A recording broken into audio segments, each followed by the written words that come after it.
Ukraine, Артем Олійник.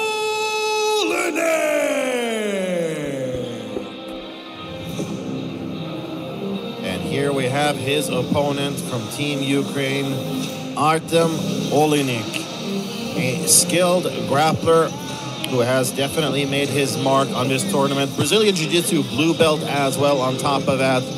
And he did actually advance through the semifinals via walkover as his opponent failed the medical exam. But that doesn't mean that he didn't have strong performances up until then. After all, in the quarterfinals, he defeated Michael Norris of Team Italy by third round rear naked choke. And back in his home nation of Ukraine, he has really cut a swath through competition in many different grappling competitions, BJJ, submission wrestling, and so forth.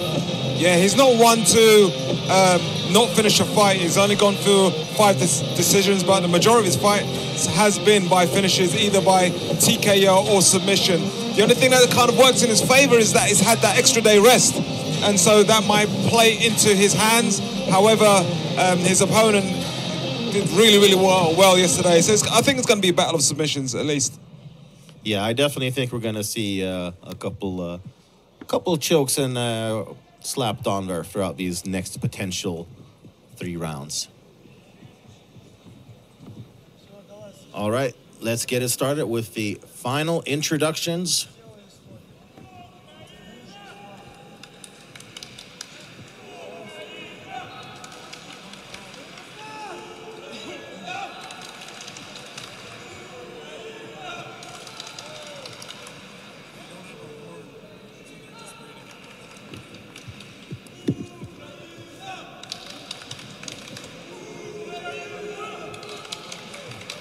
Fighters, you know the rules. Protect yourselves at all times. Touch gloves. Good luck. A little bit of intensity in that stare down. That's for sure. Well, it is the finals after all, you know. Hey, I'm down for it. I'm down for it. Make no mistake about that.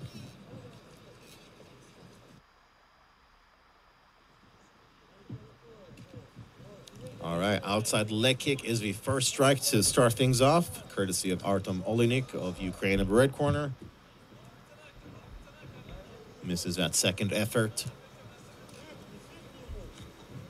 Given that Sanuєv fought yesterday, he's looking pretty sharp. Doesn't look weathered as I would expect him to be, you know. I think the fact that he didn't have to go the full 3 rounds probably helped that. Oh, wow, another powerful leg kick grounds Sanuєv momentarily. Ooh, but that doesn't stop him from getting the takedown. Yeah, and this is the position that he really likes. Really good control.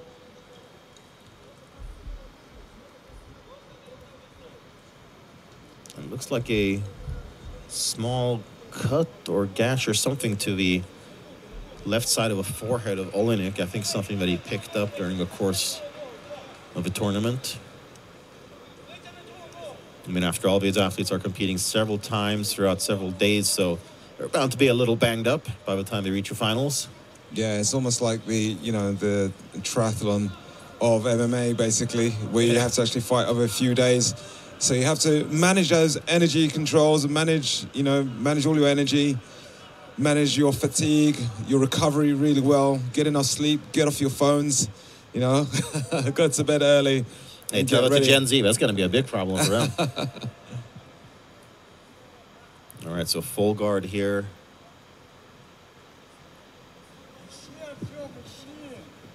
And Sanuєv really trying to wrap up those legs in order to aid him to pass to a more advantageous position.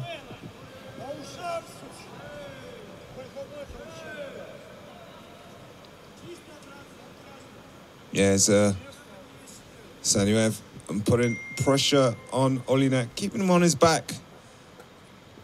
I kind of understand it with regards to he's had probably more fights during the week than anybody in this weight category, and then to be fighting in the final against somebody who has had an extra day's rest, because actually 2 extra days rest almost. Yeah, yes, because the semi-final opponent was not able to make it. So he's fighting at a deficit. But it's very easy to look at the negatives and say, oh, he's fighting, but it's going to make him much more stronger, you know? Also, I think it kind of depends on a fighter. Like some, they really thrive on activity. Yes. Like, you know, it really is, it's like, you know, so many different styles of fighters in the same, or so many like fighting styles, so many different sort of archetypes of fighters. You have those who got to really plan every little detail, you know, they have every little rituals, and we got to make sure that everything follows a certain path. I remember there's those who just like, you know, no problem taking stuff on short notice, almost thrive at sort of the unpredictability of getting in very regularly. Yeah, the underdog kind of mentality that really, really kind of, you know, fires up a lot of athletes, you know, a lot of fighters. I think Sanuev is one of those, you know. He could have easily kind of, oh, I'm too tired, or, you know, he's not going to give that as an excuse. And he's the one, look, he's initiated the takedown. He's the one that's going forward, he's pressing the action, and he puts the well-rested athlete, Olійник, on his back. Yeah. You know, and he's the one that's actually pressing, you know, pressing forward. He also probably has a little bit of incentive also to make sure that this finishes earlier. But good control. See, he links his hands, picks him up. You can see he's strong, man. Super, super strong. He didn't struggle with the takedown at all. Big shot at the end as well. Oh, connection there from Olійник. Push kick as well to the chest. I do suspect that Olійnik will want to stick and move based on that first one. Oh, big right hand connected there.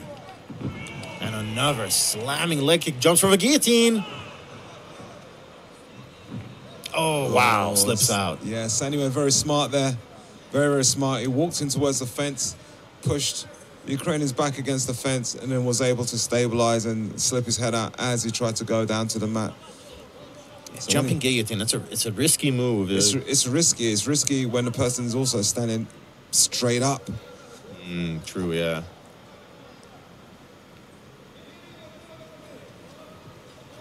So now Sanuev trying to pass, trying to go at the backside of Olійник.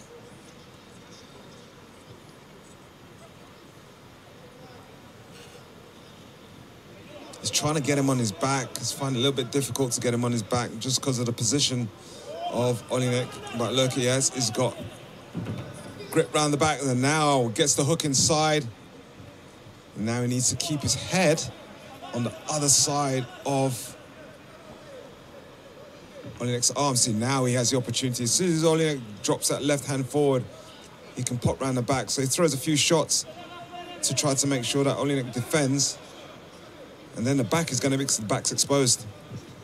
There you go. So now it's just a matter of time before he slips that right hook, left hook in, sorry, as you see.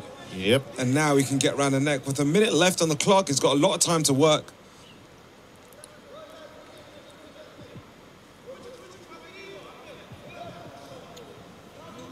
Good shots.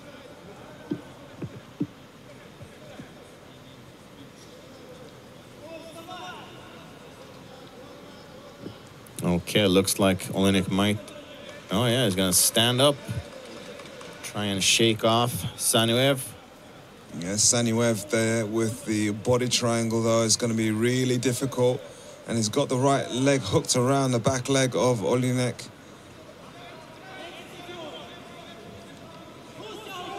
Good control from Sanuev. He's doing this to Olійnik, you know, when he's had no rest. Can you imagine if he would have had absolute the same amount of rest? Yeah, maybe a completely different story. A nice adjustment there from... Oh, he's going for the armbar. He just misses the armbar.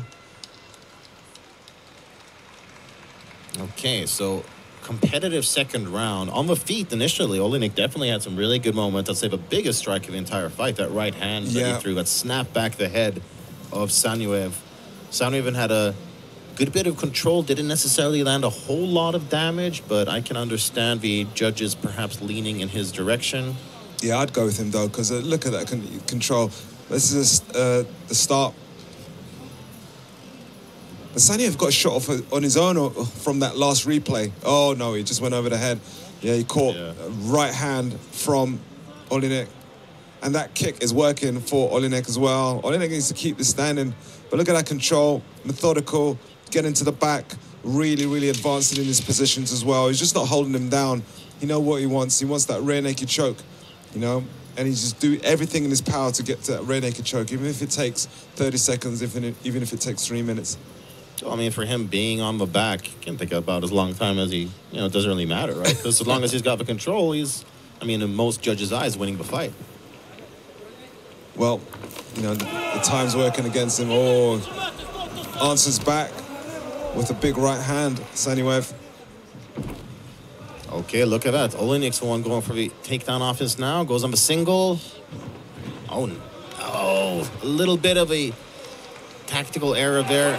Missed the adjustment as you're trying to go for a trip. Ends up on the bottom.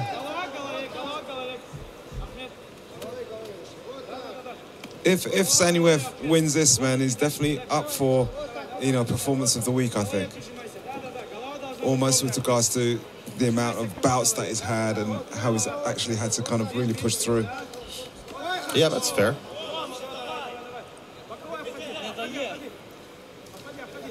But there's been some others this week that have just gone off. Yeah, I was thinking, I don't know. The list is pretty long, in my opinion. Yeah, so. the list is super, super long.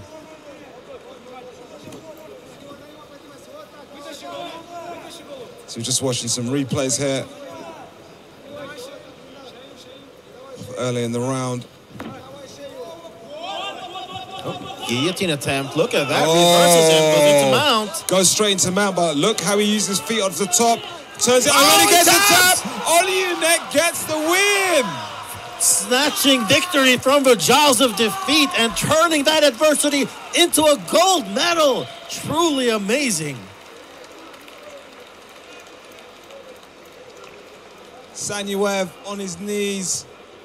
I thought Sanuyev was cruising towards a decision victory here. And, like, not that he was playing it safe, but that he kind of had it in the bag, you know? Yes, absolutely. Yeah, no, absolutely. He was really, really just trying to work his game. Just one little error. I'd love to see the beginning of that when he actually slapped it on. The bit before. Ooh, that was tighter on the security at Fort Knox. So. That was tight. Look at that, was tight. He was doing it, you know, trying to cage walk and try to loosen it, but he couldn't get his hands underneath the hand fight, which just made the guillotine tighter as he went to elevate.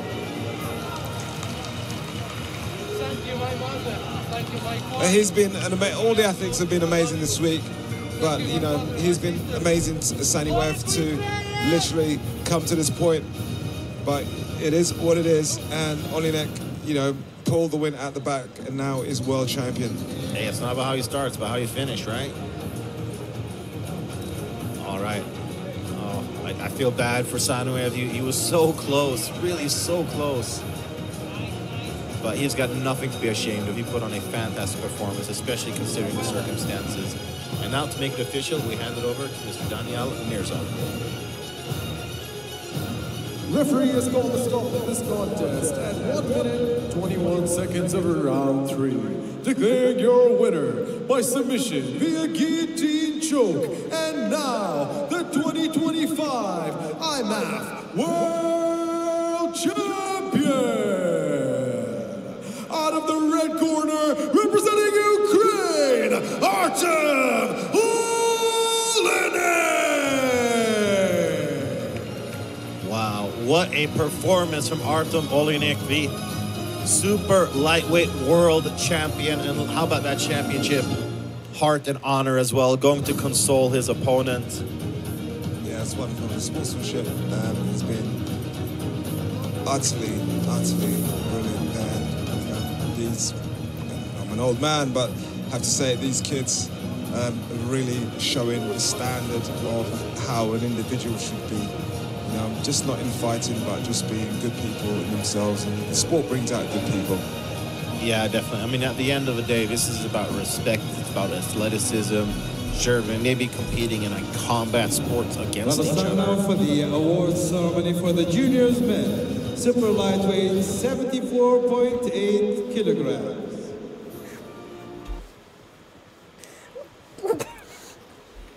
And presenting the medals will be His Excellency Mr. Irakli Dolabradze, Deputy Minister of Sports of Georgia, and Mr. Sergei Samelenko from the Ukraine MMA Federation.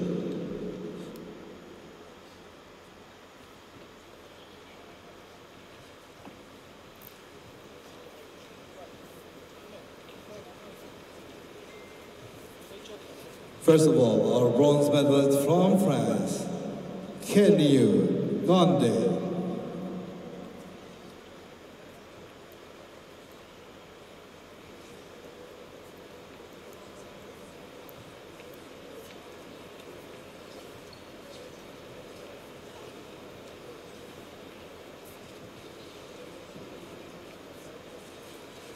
Our bronze medalist from Montenegro, Kanio Rajakovic.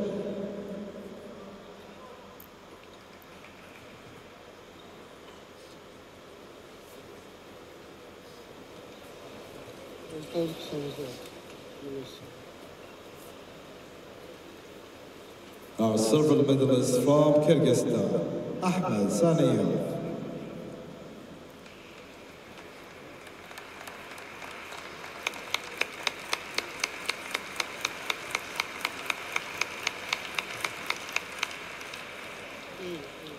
Gold medal, Ukraine, Artem Oleynik.